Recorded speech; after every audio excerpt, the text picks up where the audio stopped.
Hi, everybody. Welcome to Happy AF. I am Maxine. I am happy alcohol-free. And I'm Isabelle, and I'm happy as fuck. We are. We're happy-go-lucky people. Let's start off with, let's drink something. Yeah, well, first, man, you're worse than I am. I was going to say, how are you? But I'm glad that you're jumping to the booze. No, because I've actually not had this one. I'm with you. And this is our Liquid Joy segment. I've never had this one, so I'm dying to taste it. Right. So you and I have our priorities straight. Yeah, absolutely. Let's get a drink in the glass. First let's and go, love after. Actually, before you pour... before you pour it, I'm going to tell you about the glass you're going to pour it in. Oh. Because... Does the perfect breast fit in these? Oh my. You remember like the old Marie Antoinette? So, well, mine, they're too small for it. So, but yours, mine actually fits perfectly. First of all, I want to talk about this glass because they were just gifted to me by a wonderful new fan who is in our Happy AF listener pod. And she gave me this and she was like, I want you to drink out of these. They're so beautiful. And they're this like, cute, really beautiful color. They look so retro to me. Like, they're very like retro. And oh gosh, I mean, I washed them, but I didn't take this sticker off. Okay. This is the sticker. It says, mouth blown glass. Holy shit, they're mouth blown. You know I can go south real fast with that, right? I'm going to let that slide. I'm going to let the mouth blown slide. Yeah, I'm maturing. No, you're not letting it slide. But, but look how beautiful these are. They are. Aren't they gorgeous? Okay, so it's what so do we... funny that I did not know they were mouth blown, and the first thing I did is jam them on my boobs.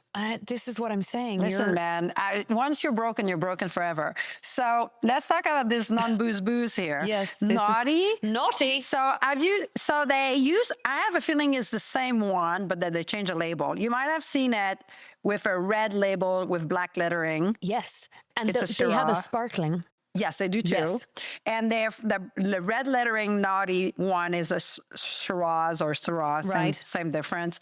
And that is too.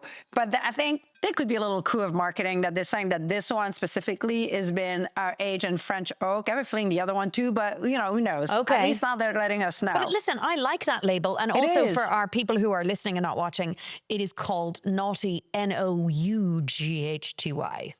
Naughty, Naughty. Oh, is there a difference? What does this one mean? How do you spell naughty? N-A-U. And yeah, naughty means you're being naughty. Yes, I mean, I think this is the play on words. But naught is the word zero. Got it. So it's a little play on words. Look at you, you're so smart. Well, no, Anywho, and it's pretty, I'm questioning my ability to spell. Let's taste it. I will be honest that I've had it and I liked it. Oh, good. And by the way, for those who look how pretty it is in that glass. Super pretty.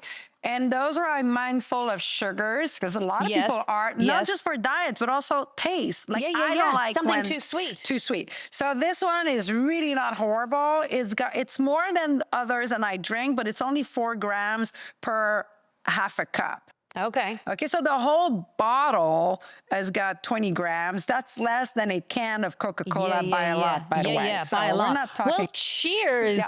Naughty wine in our very pretty glasses. In our mouth-blown glass. So, by the way... Oh, my gosh. Smells like booze. Smells good. Right? Smells like wine. Brooks the other day had another one of my wine and smelled it and he said, I'll be honest, I can't tell the difference between yours and mine. Let's cheers to the fact that we agree on this because we disagree on a lot of lines. This one's good, right? Love. Yeah, Shiraz. A good one. And I'm pretty sure it's made in California. Okay, love it, love it, love it. Yeah. This will be great with dinner, but nice with cheese. Yeah, and they use a malolactic fermentation and they dealkalize. Yep. So I think it's really good, and they're a good brand. Yep. So that's it. So I'm super happy with this one. That is amazing. So, okay, actually, the last time I saw you was at my St. Patrick's Day party. So much fun. Which was so much fun. But again, what's becoming more and more interesting to me is how many people drank non-alcoholic wine and beer. Insane. And I'm not going to talk about that because it's for the next episode, but I have so much discovery on that subject, but we'll leave that for later, right? And not only that, not only did I, at your party, which was awesome. I'm so glad I arrived early. So for those who don't know, I'm the epitome of uncool. If I arrive on time, that's actually a little late. So I'm the asshole that arrives 5 minutes early. I can't help myself. It's a disease. But the benefit of that, not besides pissing off the host, is that I get to see the decoration and before like everybody spoils it, right? Oh, and so the house was like all decorated. It was beautiful, like green, white, and Irish. gold everywhere. But it was really pretty. It wasn't cheesy Irish. Like it wasn't just like bought. Like it was pretty. I'm really specific about it was pretty. that, as everybody learned from 2 episodes ago. And some of the food was matching. Like there were cookies and things, and they were matching the color theme. And I was like, wow, that's like a Martha Stewart like spread. It was really pretty, and the people were very pretty too. Thank you. We had a lot of great people at the party, and what's amazing. So we started the party. It was a Friday, and we started it because I was traveling after that. I started at 5 o'clock. Oh yeah, that's right. I was there. But I was there at 5. I wasn't early. You were but I was right there on time, and you were like, like, "Where is everybody?" And like, they'll be here. And it was kind of one of those rolling arrival situations because of how early it is. And if you have an office job that requires you and you don't have schedule flexibility, then 5 o'clock is early for a party. It is. But the beauty of that is people are gone at 9 o'clock. Oh my God. So as we've talked about I think you were gone at 8 o'clock. Oh shit. I was gone at, we're talking about, I was done at 7:30. I was out of there. We had dinner at home. No, we've talked about that before where it used to be, and I don't know if it's age that's helped me or stopping drinking. I have a feeling it's both, right? But combo, my anxiety for me, like, and my sister's the one who put words to this. I never put word to this before, but she's like, you know what? I know, Isabelle, you're buoyant and you're exuberant, but she's like, you're socially anxious. You're always the first one to go. And if people come over my house, now I'm better, but it used to be that it would stress me out before they come thinking, fuck, what time are they going to leave? Are they going to stay late? Are they going to stay late? I don't want them to stay late. I want to be in bed at 11. Like, you know what I'm saying? Whereas now people know, I put it out there. I'm like, listen, and if it's going too long, I'm like, clap, clap, clap. Everybody needs to go a half hour, right? Yes. But it used to be an anxiety of mine. But now that I don't drink, maybe I own it better. Yeah. I don't push to the wet. Yeah. Well, I was talking to a friend of mine about this the other day in the 50s club, right? Once I feel like your I don't give a fucks are just, it's everywhere. And so now I'm like, but I think it's funny that you're talking about, you used to have anxiety about people not leaving. Right. I used to have anxiety about people leaving too early. And it used to freak me out because I was there on the nights that I was hosting an event, I'm like, we are in, okay? I need you to roll up your sleeves. This is a marathon. Oh my God, you're like my stepmother-in-law. Sprint. I am like, we are here. There is going to be there's going to be cocktails, then we're going to sit, then there's going to be after dinner drinks, there's going to be around the fire, and there's going to be stories, there might be music. Like my nights. I'm like, where's my Lexapro? Holy fuck. My stepmother-in-law, Patricia, whom I love, and she's British. And do you know how many times I've made her mad or hurt her feelings? Because so that's what it is. You just made me realize I would basically like rain on our parade. Like she'd be hosting and she loves having parties just like you. And at 9:30 or 10, and when I was on the sauce even, I'd be like, I'm out, I'm going to bed. She would be pissed, and I'm stubborn. I'd be, fuck that, I'm going to bed. I don't care. And I would just go. And the next day, I would not stop hearing about it, and it would piss her off. And that's why. Yeah, because she had a plan. And here's the other thing that used to happen to me, and I love to throw like really nice dinner parties. Oh, you go all out. So, with my table, and I've got things that are scheduled out. And then someone at the dinner table, if it's like 10 or 12 people, gets up to go home, then it's like you're breaking the energy. You're breaking this thing that we've created together. And then I would get really upset because then one person would get up to go and someone else would be like, oh yeah, and I'm like, sit down, it's not over. I will tell you when you're leaving. Oh my God. I would have had to go to your party so medicated. I would have had to be, first of all, I would have already showed up a little drunk because I used to always drink before I went somewhere. I mean, because it was always too late for me anyway. I always started drinking early. But I would have doubled up on the Lexapro for sure. That would have been like, fuck, man. First of all, I'm not a communal person. I'm highly not a good egotistical, I don't think, but I'm very individual. Like, that's one of the things about yoga that rubs me the wrong way. All this togetherness. I'm like, fuck, leave me the shit alone. Like, I want to be over so here now, doing like, I have to be communing, and we have a community around the dinner, and I have to stay a certain time. That's like being on a fucking cruise, bro. Like, no. That's hysterical. So glad you're off the sauce. Ooh, I learned a new one. No, but I still am like that. I'm like, Are you joking? Yeah. I mean, well, listen, I want you out of my house at a certain time, but But not before you said so. Not before I'm done with all of the things that I have planned for the event. You have no idea what is coming down the line. Well, at but least now I just start the dinners at 5:30. Well, so that's fine, right? But this was people coming for cocktails at 6:30. So it doesn't matter. We're not even sitting down to the dinner table until 8 o'clock.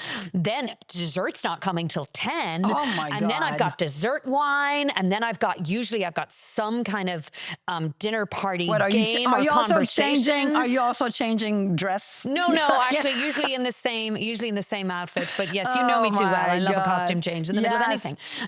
So yeah, that's funny that we're the same. We're so different about that. But speaking of elaborate tablescapes, it's Easter is my absolute favorite. Oh God, there we go. Apps. You have to bring it up, right? That's why I'm wearing black. And I love that you are like the Grinch for Easter.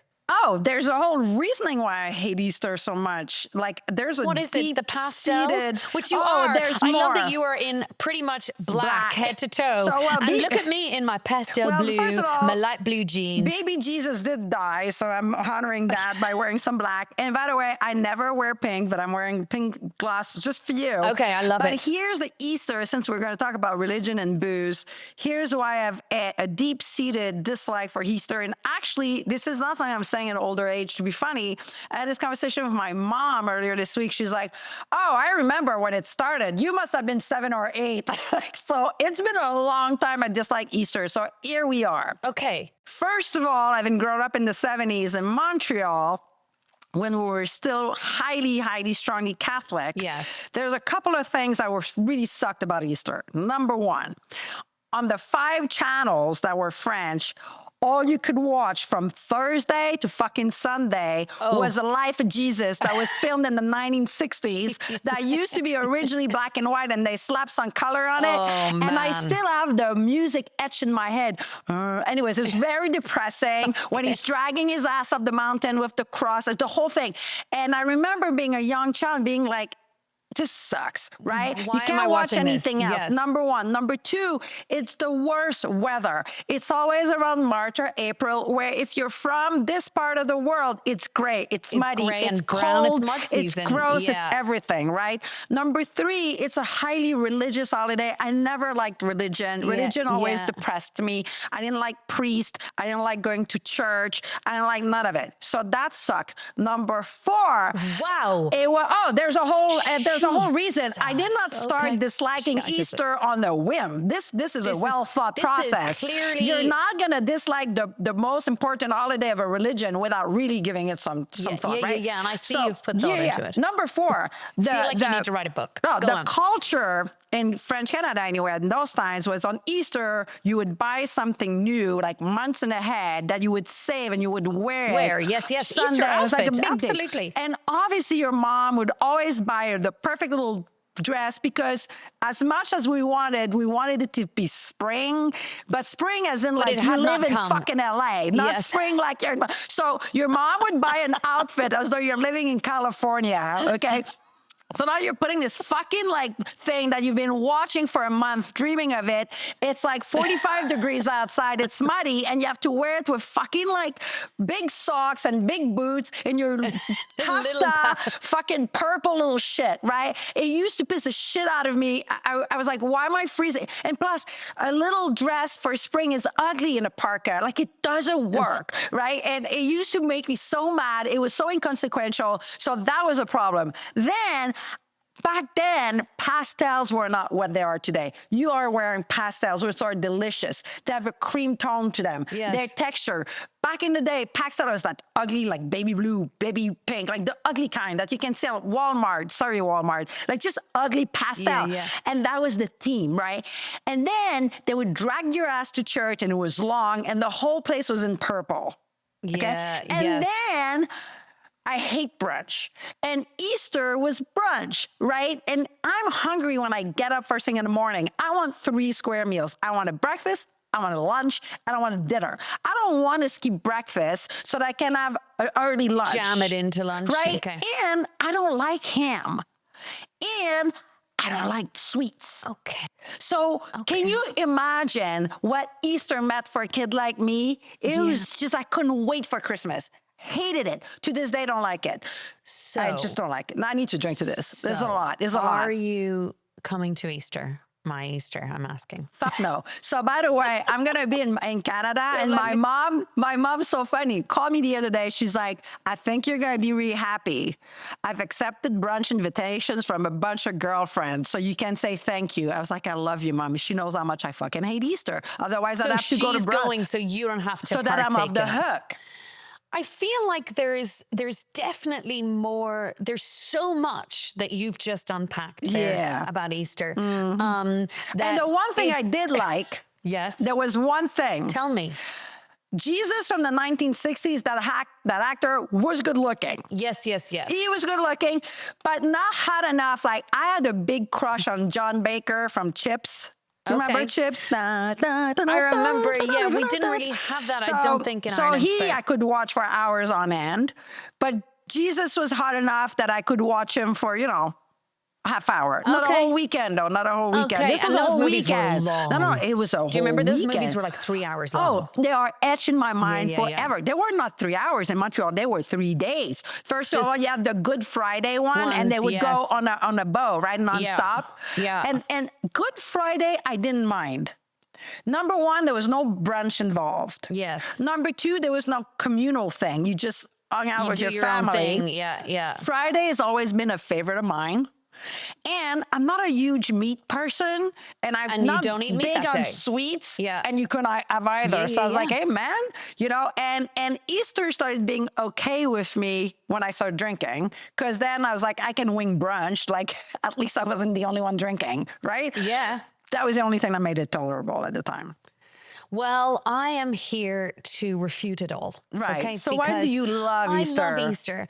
I love Easter. So clearly related to the fact that the run up to Easter is all the sacrifice time, right? So you like yourself a good sacrifice? So I'm Catholic. What so we're raised but not to practicing. be. Well, I'm not like practicing a in that way, non-practicing but virgin. Growing up, no sweets, no candy. Right. And I was just talking about this because St. Patrick's Day always falls during Lent. Like, it's always during Lent. Oh, that's like a karmic joke. You guys, it is. Like, you guys want to drink, but not you, because we now know it's American Irish that do that, but it's during Lent, and you can't. You shouldn't. No, we do. You're allowed that day off. Actually, I mean, there's 2 schools of thought. I want to say, Catholics, don't they have a little sneaky way of putting exception to rules when it suits them? Oh, 100%. Well, listen, my dad was the hardcore rule guy. Got it. I came from my family were incredibly religious growing up. Mm-hmm. There were rosaries where we were kneeling. There was my grandmother who lived with us for big chunks of time, prayed every day of her life, twice a day in her room. Like my grandma. Really intense stuff. I went to a Catholic convent school. I went to mass. That's how we grew up. But my dad was the play by the rules when it came to religion. And so you weren't allowed to break your fast on St. Patrick's Day. But my mother was of the more relaxed school of thought, which was on St. Patrick's Day, the Irish were granted a special pass on that day to break your fast. Got it. And so my mother was just a soft, loving, kind, generous person. And my dad was like, rules. And he would say... And did she have the paperwork to corroborate that pass? No, but he had I'm kidding. He had this statement, right, which was, Jesus didn't Get come a down pass. from the mountain for a snack. Oh, I love that. I'm going to use that. Jesus didn't come down for a snack. I'm going to use Meanwhile, that. my mother would just be like passing me chocolate and things on the side. Just don't tell your dad. Here you go. But then all the most grown-ups would take a pass on there because a lot of people in Ireland would give up alcohol for Lent. And so you would be given a pass on St. Patrick's Day to drink on St. Patrick's Day. Maybe that explains the beuverie, the debauchery in the United States for the drinking. No, but like maybe that's the story behind it. Like people are like, oh, I got a pass, and they haven't drank all this time, so they're like, woo, let's like, you know. No, I will need to do a whole other podcast about how colonization and messed up St. Patrick's. Dehumanizing Irish people is what led to the drunken stereotype. Got it. As you can see, pretty No, mad but I'm about talking that. specifically about the drinking culture of St. Patrick's Day. Yes. Maybe that's from like not having drank for 20-some days or whatever, and you get that one day, so you have to pack it in. Yeah, but I mean, Americans don't. No, we steal everybody's good holidays. Yeah, that's what we do. You're not we. You're well, I French have Canadian. a passport. I know, me too. Listen, I'll appropriate anything. Yeah, I love it. But here's the thing about Easter. For me, and getting excited about Easter was always a combination of things. So from an early childhood, it was Easter eggs. So like getting your Easter eggs on Easter Sunday where you hadn't had, if you played by the rules, you hadn't had chocolate for 40 days. And actually Lent is 47 days, which nobody tells you, by the way. They talk about this 40 days, but when it includes all the weekends, it's 47 days. Oh, got it. But being able to break your fast. And then the same thing, I mean, in Ireland, we don't have this climate. So there was a lot of spring coming by Easter, real spring. But same thing though, those outfits that my mother used to get us.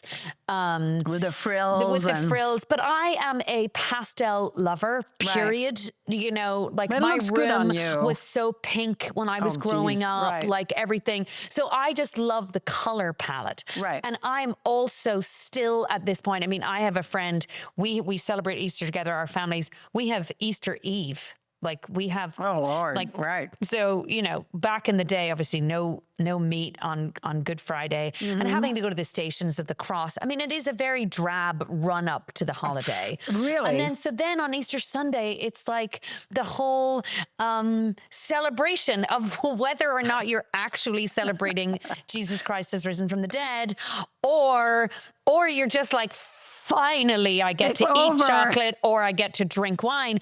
And now for no question, in my later life as a grown-up who gave up alcohol for Lent every year. Oh, did you not just go all out? Oh, I went all out. I would have too. There's no fucking way I would have given alcohol for 40 business days. Oh, I gave up alcohol for as long as I can remember on Lent. There's no way. So Easter Sunday to me was, I mean, talk about the wheels coming off. I would have champagne like with breakfast. Dude, I would have dropped my motor, forget just the wheels. So absolutely that element of celebration. And I do love a table. So, you know, the table at Easter, and we've got all the little mini eggs and all my special china and silver comes out and all the pastel plates and napkins and bunnies. And I am so in. So my Easter is literally your worst fucking nightmare. And not only that, I need to say about your table escape, which was so funny because I knew it was going to happen and it did. So you came over to our house, and so Maxine's table is like a party on escape. It's like going to the Montagne Russe, how do you call these things? Like going to Disneyland and Disney World, like in the castle, you know, like it's got everywhere you look, there's something new and sparkly and beautiful that matches the next thing next to it that's also sparkly and new. And she comes to our house for dinner with other friends. And I remember thinking, wow, she's going to have a fucking shock. Like it's a wood table. It was beautiful, rustic with paper napkins. And I remember when I put the paper napkins, the line at that. I do remember I put them down. I remember thinking, maybe I should buy linen. I was like, fuck it, man. That's me. She's going to have to like find out. And I don't love you any less. In fact, I love you more. But it wasn't that I wasn't like, I felt judged. I was like, fuck, man, we're really attached at the brain level because she picked the napkin. She's like, hey, this was great. Next time I'll bring you linen. I was like, I'm going to gift you some linen napkins. The one thing that I had thought about, it was so funny. So you do put the most beautiful tables ever. Yeah, and that's what, I mean, I kind of love that about Easter and the traditions of it. But now, like, I remember my first alcohol-free Easter. I don't know, is this my second one, or this will be my second? This is going to be your second one. So last year was just my first one, and I do remember, and I remember talking to Andrew about this, like, I used to get so excited on Easter Saturday, on the night before, because I make this candy bar for my children, which looks like something out of Dylan's candy shop. Okay, oh my God. It is ridiculous. I will send you a picture of this. Okay. It is so many kinds of chocolate, and by the way, I mean, this chocolate's coming in from Europe. Yum. Because good chocolate I cannot be dealing with the candy bars. Hershey bar made candy. stuff. But they've taken over Cadbury's in America, so even the Cadbury's mini eggs do not taste the same. So I have to get them from the Food Ireland shops. Or whatever, and my friends who we celebrate, they used to go skiing in Switzerland, and they would bring back Swiss chocolate, and they're so not it's just so this sugary display. and then of grainy. course I have to have Peeps, just because my children love Peeps. What's Peeps? Those are those ugly, awful marshmallow things. Talk about the disgusting yuck. colors. And they're dressed. They're like bunny rabbits and chickens I don't like that. and Peeps. Don't Anyway, like that. they have to be there for display. Right. But so at night when the kids go to bed, I still do this, even though they're teenagers. When they go to bed, I put out the candy display. Which is this beautiful, there's flowers and daffodils and candy everywhere you look. And I used to get so excited, and then I would go to bed and go, and tomorrow morning, mommy gets her champagne. Yeah, so did you not get wasted? Because now you'd start early, which you weren't. No, I wouldn't break it until Easter Sunday. Right, but on the Sunday, would you not start at brunch time? Absolutely. So would you not get wasted, like if you went all day? So here's the thing, it's a big eating holiday too. So you could absorb it. There was a lot, and we have hot cross buns and sausage rolls, and I hear you about the rolling into the meals in together instead of having your 3 square meals. But I would have Easter lunch. I wouldn't really make it brunch. The thing is, when you have such a big meal in the middle of the day with wine, anyways, for me, that's when it starts, and it's going to stop when I go to bed. Yeah. I'm going to keep munching and drinking, and the munching is just so I can keep drinking. I'll be very honest. Used to, until I go to bed. And then the next day, you don't have a hangover, but you feel like heavy and bloated. No question, because you're eating too much and drinking too much.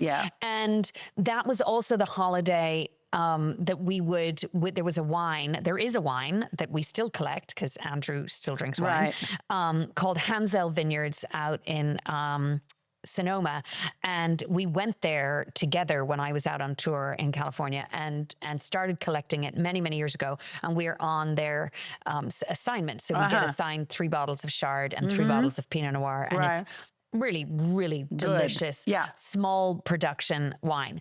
And that was another ritual we had. We would open our Hansel Pinot Noir and our Hansel Chardonnay on that day.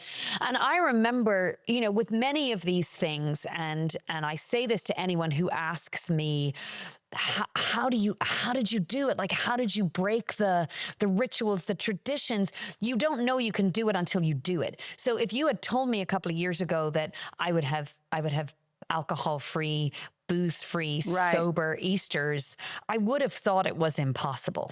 And you're right. And the thing is also, then that makes me think of something we're going to talk in more detail a little bit later, but not to sound like a broken record, but for me anyways, the non-alcoholic beverages, I've saved my rituals. And one of the things is that's where I disagreed with Annie Grace in her book. There's one part I disagreed with, where she was saying that they sold us the taste of wine, that it's actually not that good, that, people couldn't differentiate. I highly disagree with that because, by the way, I can't wait. So when you de-alcoholize a wine, it still retains a lot of the flavor, but alas, by removing the alcohol, which is you lose a lot of the polyphenols, which give a lot of aromas. Even if you're being very delicate, you're going to lose some, right? And that's why they taste great, but they're not tasting as complex as wines that have alcohol in it, right? So the alcohol is something you get addicted to, and we know all the stuff that it does makes you feel like shit. But if tomorrow morning God came down, and with all the fucking like Easter I've given to God, because I believe in God, it's just not the Catholic thing. I think he should give me that solid. Like, he should find a way to tell the folks like at Hensel, if someone found a way to keep these wines completely intact. Yes. Without that the alcohol, taste the same but without the exact alcohol. same.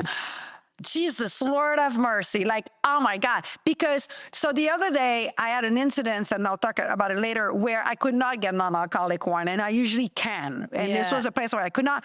And I came back home and I told Brooks, so I thought, oh, I'm now addicted to non-alcoholic wine, like psychologically, right? Because I go out of my way to get it. And I realized, no, it's not an addiction. It's something I really enjoyed, because the difference was I was bummed out for 30 seconds. Yes. I went to the bar of the hotel, had a burger, chit-chatted with the bartender for an hour over club soda. I didn't even realize that I was not having my ritual. Went to bed, and only the next day I was like, fuck, I lingered at the bar for 2 hours with club soda, right? Now, if it had been when I was drinking and I couldn't have gotten alcohol, I would have been I would have been antsy. Yeah. And by the way, that brings me about your party, and I met some people there that were earlier in their sobriety, and it made me think of sometimes we don't recall maybe enough. And it was, for me, it was difficult early on. But so early in my sobriety, when I quit drinking the first couple of months, if I went to a bar because I was traveling and ate, the first thing I wanted to do is like eat as fast as I could and get the hell out of there and go to bed. Right away, to just make this pain go away. And now, the missing, right? Right, because the missing and the jonesing, the triggers, all that. Whereas now, and I'm saying that for some of those people that are early in sobriety, and they find that sometimes difficult, and maybe we're making it sound like it's so easy. So at first, I had these experiences where it was difficult at first. Now, listen, we're 13, how many episodes in? You definitely have talked about multiple times. But now, how it was hard, like, and you and I have had such a completely different journey. Right? And wow. Speaking of Annie Grace, yes. But I just want to say now, for those who are hopeful, a year and a half later, I go to bars and I don't even remember. I'm not even drinking NA wine. Right. But you were on AG's I was on podcast. Annie Grace's podcast, and they interviewed me, and it was Coach Cole. But one of the things that we actually talked about was that how everybody's experience is different. Very different. But he asked me some really interesting questions, and actually you can listen to it. It's an amazing podcast. It is. I mean, she's been around. She's Long one of time. the OGs in this space. And I can't wait to, towards the second half of this season, for our first season, we will be gearing up to have guests. And she's my number one. She's number one on my wish list, because she started it all for so many of us. Also normal folks like us walking the same path that can share their experience. But when I told someone I was on, someone who listens to her podcast, This Naked Mind podcast, religiously, this person said to me, "Did you cry?" And I was like, what do you mean, did I cry? How did you, it hasn't even come out yet. How did you know that I cried? Because I did cry. And it was one of those moments where I guess I have been on a very, very joyful alcohol-free experience. Right. And I know that not everybody has that. And I know, but I've also talked about my moments where I had a real FOMO in the early days. FOMO's a tough one. But of seeing a gorgeous martini and remembering, like, my favorite was a pear martini, like a pear flavored anything is my favorite. Got it. And thinking about salivating, being in a moment where I was like, oh, I really, really wish I could taste that. Right. But it didn't. I never got to a place where it made me too sad, because I was able to still latch on to, okay, but tomorrow, Maxine, you're not going to have a hangover. And the joy of that is the thing that kept me going forward. It kept me going forward. But Cole asked me a question that made me cry on the air. And we went through the whole idea of, for me, what it was getting off the roller coaster of drinking, which was and he had said how many people they've had on who were stable drinkers, who were just drink like drink me, drink like drink every drink day, every like day, you, every day, every versus day. roller Right. coaster drinkers like me, which was, you know, binge drinking, no drinking, Right. and then drinking too much to crazy excess. And he asked me this question that no one had ever asked me before. And he said, what would you tell the younger version of you, right when you had started drinking? Because I told him that I was one of those people who didn't drink alcohol until I was 20. Right. And he said, what would you tell 20-year-old Maxine? And I went back in my brain and I relived the moment of drinking for the very first time. Aside from my altar wine, which also made me cry, but as a 20-year-old young girl and drinking wine, and how bad that was, that first experience for me. I got really, really drunk. I made a really bad decision. I put myself in danger. I later learned that what happened to me was sexual assault. All of this happened on the first time I drank alcohol. Yeah. And as I went back and thought about that, I thought to myself, and I started crying, I would have just told her, skip it. Right. Skip the whole thing.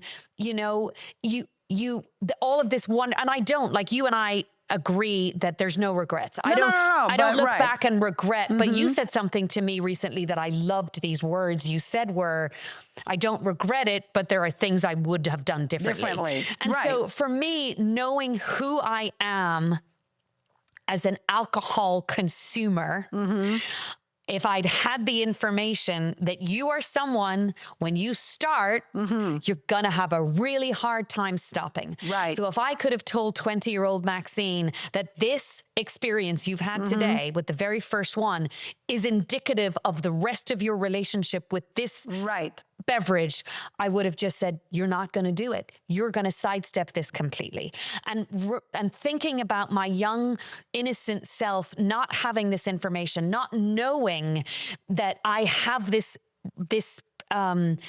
way of how my body and how my brain and how everything about me relates to alcohol, how it reacts to alcohol. I didn't know. And so for 30 years, I rode the roller coaster without knowing. Right. That's an interesting question to ask you, because it makes me think, so different than you.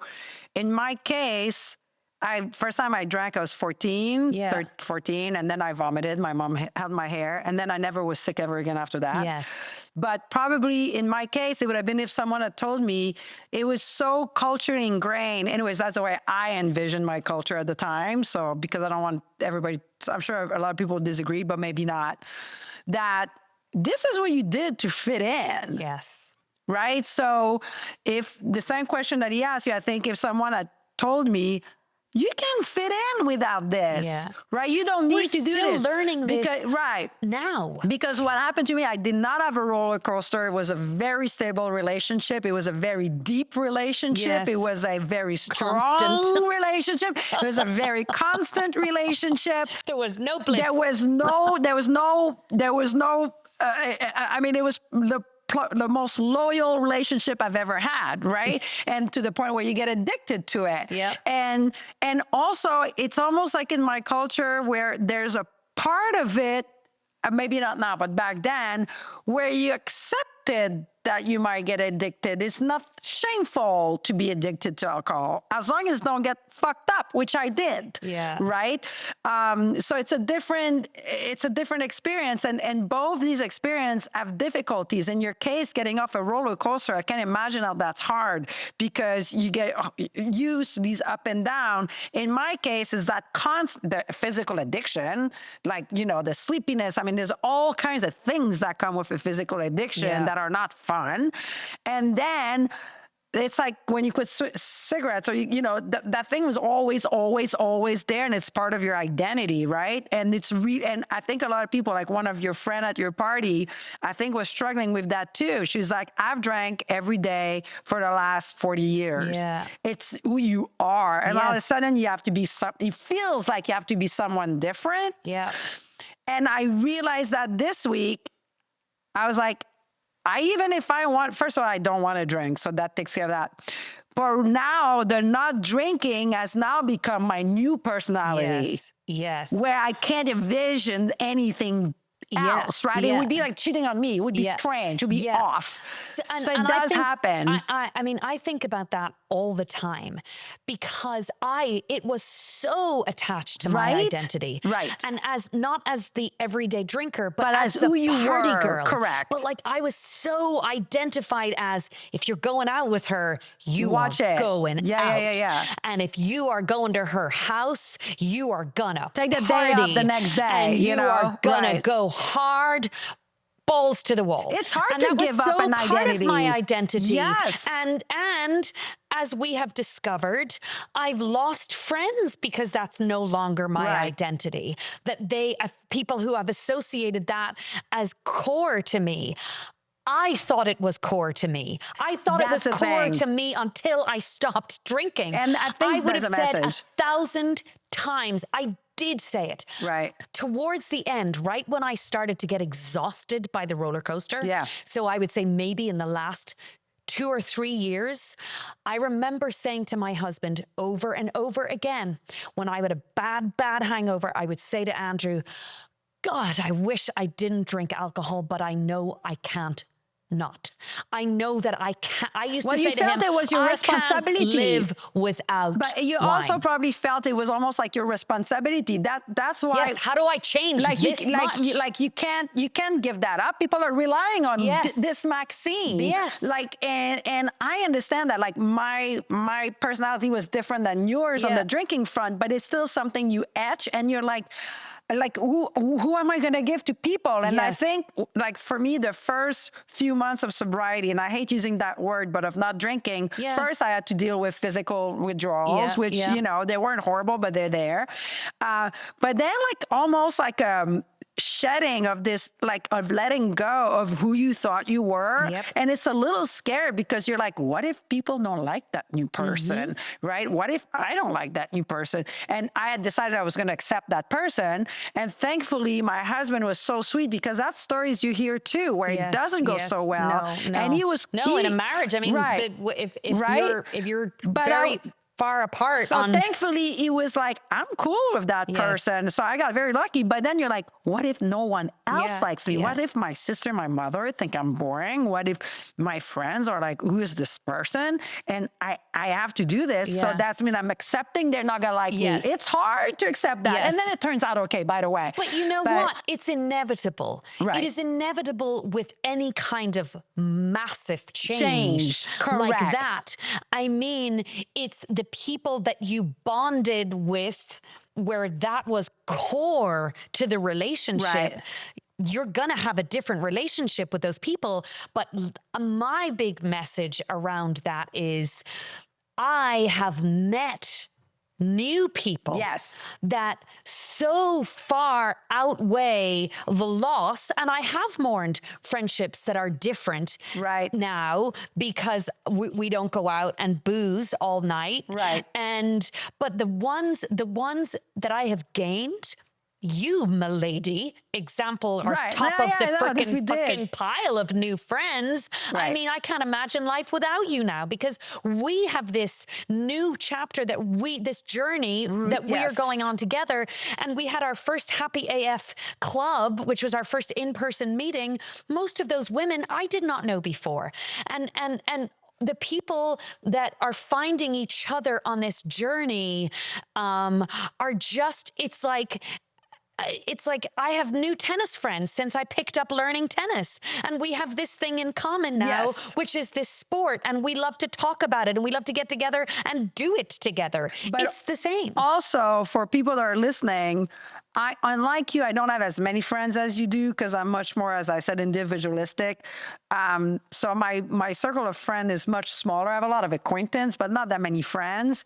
And I will say, so for people that are listening, they're like, oh shit, I might lose friends. You may, but I'll be honest, in my experience, people that love you, like 99% of my friends, and I don't have a lot. They're true friends. They stayed. Listen, the friends that you lose because you quit drinking weren't really your friends. Like, to be honest with you, when I look in their eyes, I can tell that they don't see a difference. I can tell that they're not morning, or they're fantastic actors. Either one. No, you know what I mean? So I don't think, I think there's a very small percentage. Right. But I have spoken to people about this. Right. Who are like, I don't know how to hang out with this girl anymore. That is true. Because she only wants to still drink that much even when she's with me. And that thing is like, we don't have it's like you're and the trying person, to play the same sport, but you're not. And the person is bothered if you don't drink. Yes. That's a problem. Like that the person wants to drink and you don't, if the person doesn't give two fucks, that's fine. Yeah. But when they start whining or feeling self-conscious because you're not drinking, that can cause But here's another real positive out of the identity shift that I have experienced, and I know you have too, right.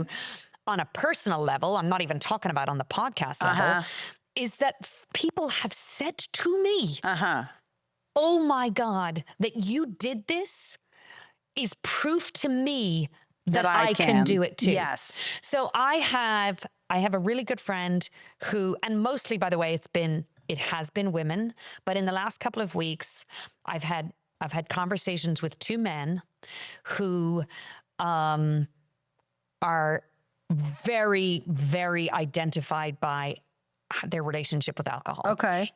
One in the business, in the hospitality business, and part of life in the world of wine and restaurants. Right. And the other one who's just been really, just as he said, a real heavy drinker my whole life. Right. Both of those people reached out to me. One I happened to meet the other day, and he said, do I say to you, what do I say to you? Do I say happy sobriety? Do I say happy? I'm like, you can say, he said, do I congratulate you? And I said, you can say to me whatever you want, but congratulations is absolutely appropriate. It's great. Because I do feel like celebrating, and this is a huge accomplishment. And he looked at me, and I kid you not, I know there was both fear mixed with hope in his eyes. And he said to me, I want to try. Oh, shit. I don't know how. But I want to try. And you are giving me hope. So what did you tell him to do to try it? I said, give yourself a time, give yourself a window of time. And say, for this period of time, I'm not going to drink. But he's a daily drinker. Did you suggest a book or? I mean, we had a long conversation. Oh, got about it. Right. Okay, but so you gave him my, some ideas. But my takeaway was, how do you want to know how I did it? Right. I said to myself, you're not going to drink for 75 days. Right. Go. Right. And see what happens at the end. And this is somebody who has never gone like a day or two. You do drinking. like, and that's something someone in my family is like trying to moderate, and that's fine. Like not drinking a few days and stuff. And the person was like, man, it's hard. And I was like, I know. Yep.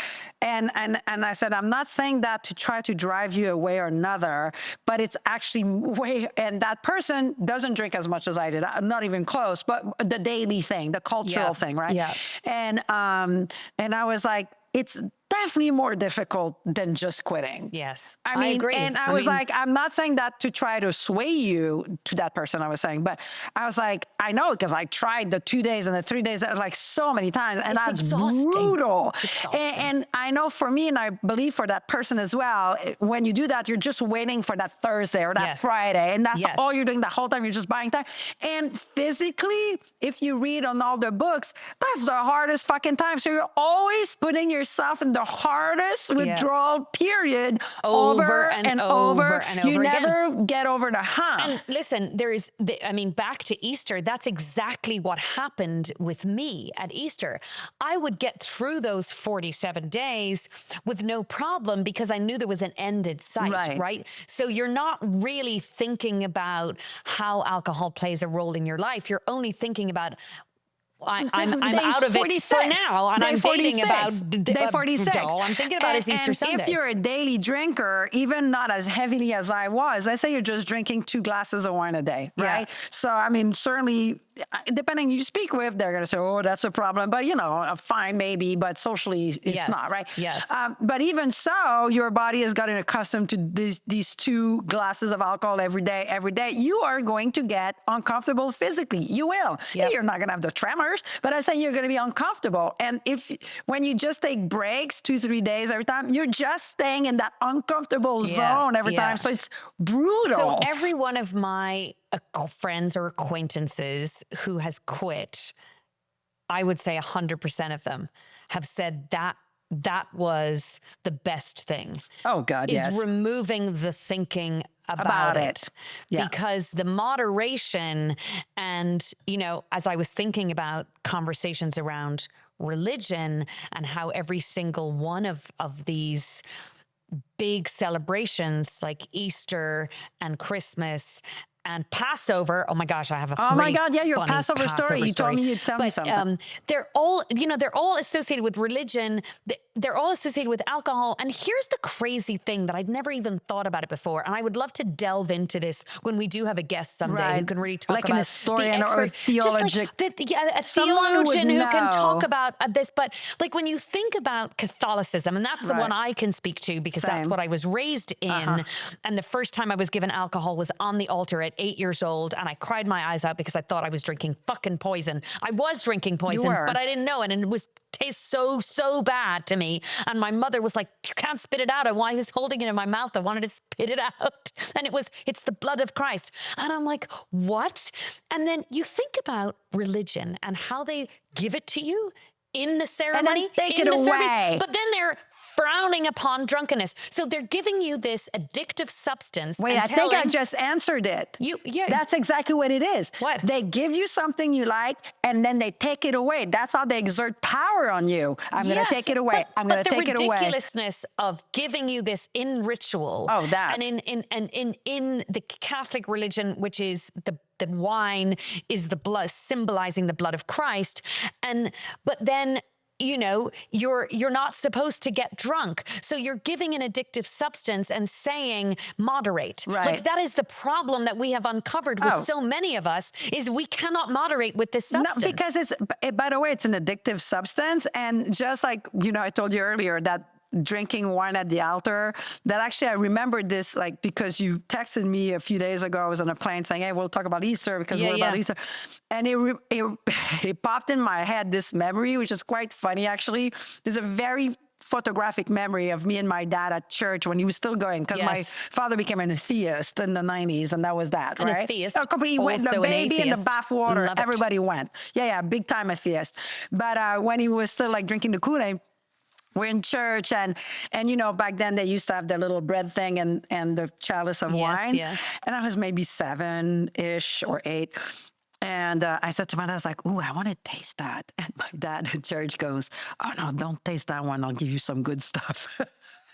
Because it's so bad. It's so bad. And in his head, it was still like wine is a delicious thing. Don't waste your wine thinking at 7 years. Don't be thinking that's I'll show wine. you. Hey, kid, I'll show you the rope. Right? Well, that was really funny. It's well, as you know, so my husband's family are Jewish, and so that's for the Passover. But that Manischewitz is the Jewish wine, but I don't actually know. What is it made out of? I mean, it's also made out of grapes, okay. Yes, but it's the sweetest, most vile wine. I mean, and it's famous. Andrew used to say, do they have to drink it, or they just put their lips in it? No, you do little sips of it. Got it. Over Passover, which is coming up. So Passover and Easter, of course, are usually really close to each other, really close to each other, because it's all from that time in history. Right. And listen, I'm also an atheist. So are you atheist?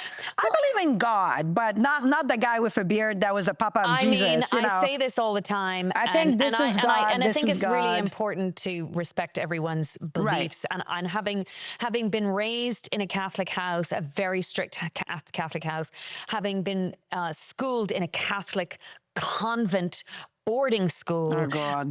I was all in. I mean, to the point that the nuns in my school thought I was going to be a nun. Oh, Jesus. I was Miss Little, I used to go to mass every day. I sang and led all the hymns in my school. I was very, very religious. Yeah. I was all in. And then I joke with Andrew. Now I say, and then I met Neil deGrasse Tyson. Who's that? The astrophysicist. Oh, Neil the guy Tyson. who went to the moon. And I watched the cosmos, and I read all of his books, and I was like, guys, come on. Oh, so it's so funny.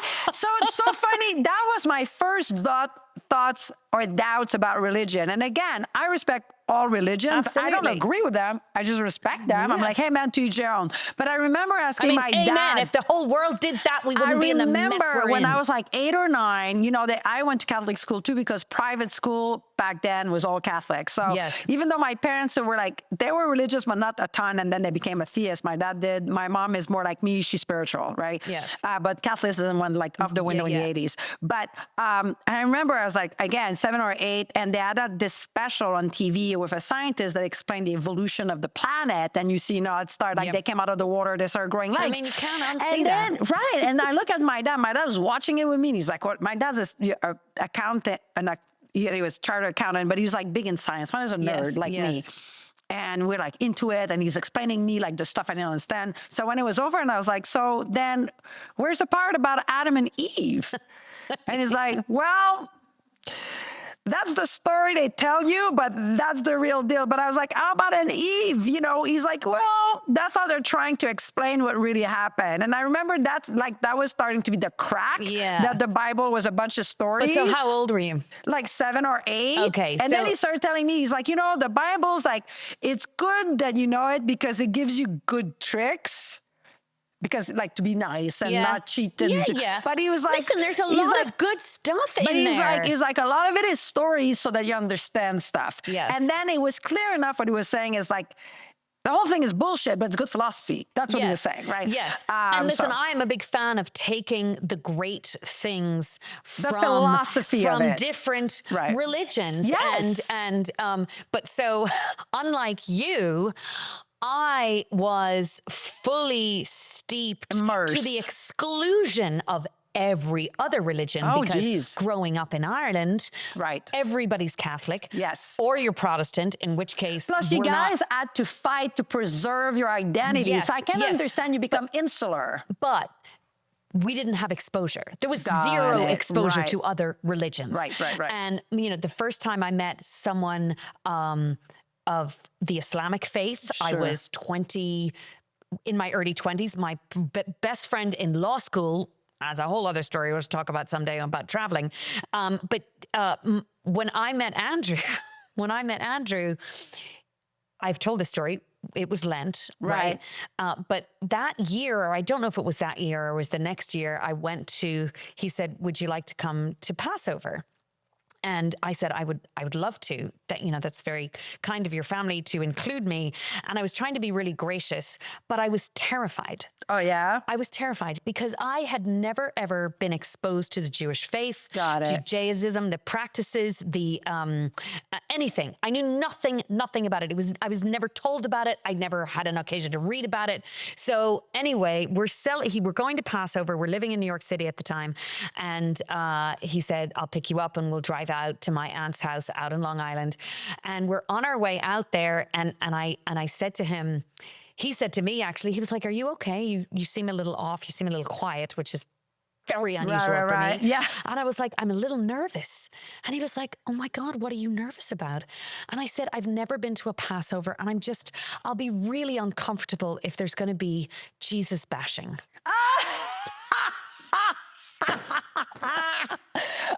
Oh, I'll tell you my Jewish story after that. That's really funny. Oh my God, wait, that needs to sink in. They did kill baby Jesus, and you're like, they can't talk about my man and his back. That is so sweet. You were protecting your people. I was but I mean, the ignorance to be fucking hysterical. So I got to But you were sweet. You're I got to my 30s. Don't touch Jesus. Like, I was like, no, listen, for all the things that are going on, I can't be sitting around a table where people are Jesus bashing. And Andrew looked over at me with complete disbelief. And he was like, how has this woman gotten to be this age in life? She's got a graduate law degree. She's traveled all over the world, and she thinks we sit around bashing Jesus. You know what he said to me? It probably was like, oh man, he's such an asshole. And remember what he was wearing the other day? And he showed up late on my wedding. Do you know what he said to me? Andrew said to me, he was like, he doesn't even come up. He doesn't. It's a little bit of a sore subject, the babysitting among the Jewish faith. It's not something they like to revisit. You are safe. We don't even talk about it. Yeah, they don't like to revisit that. Yeah. So where I grew up, I grew up in a neighborhood very close to downtown Montreal, and it's like an old ritzy neighborhood. By that time, my parents had come up in ranks and stuff. And very interestingly, so French Canadians by culture are non-practicing Catholics, right? Yes. So let's call it like that.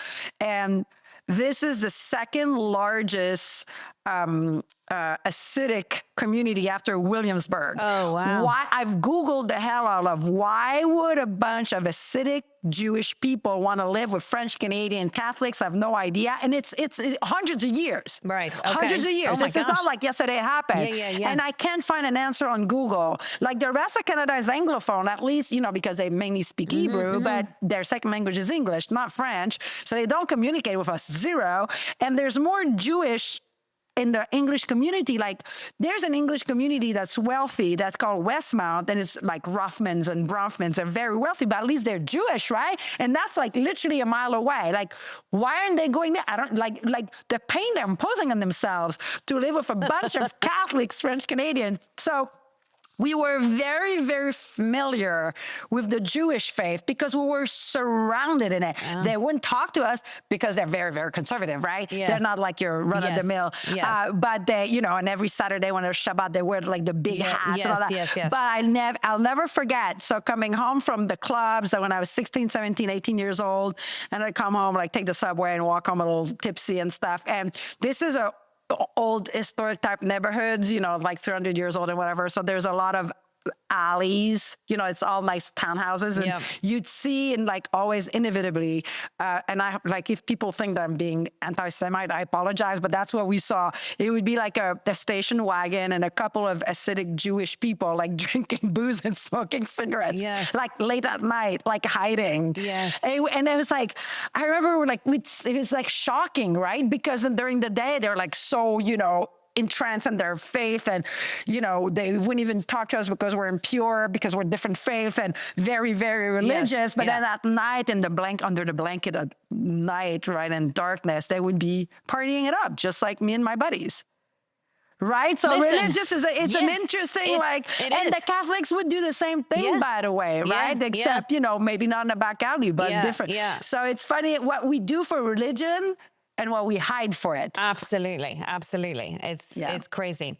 And there's clearly so much more we can talk about, but we're at the end of our session they were today. not bashing baby Jesus, because I listened, and they're being good about I learned that. And now I live in as I call my American family, we celebrate Passover, we celebrate Easter, we celebrate Hanukkah, we celebrate Christmas, we celebrate the traditions of all of our families, with or without, the religious element.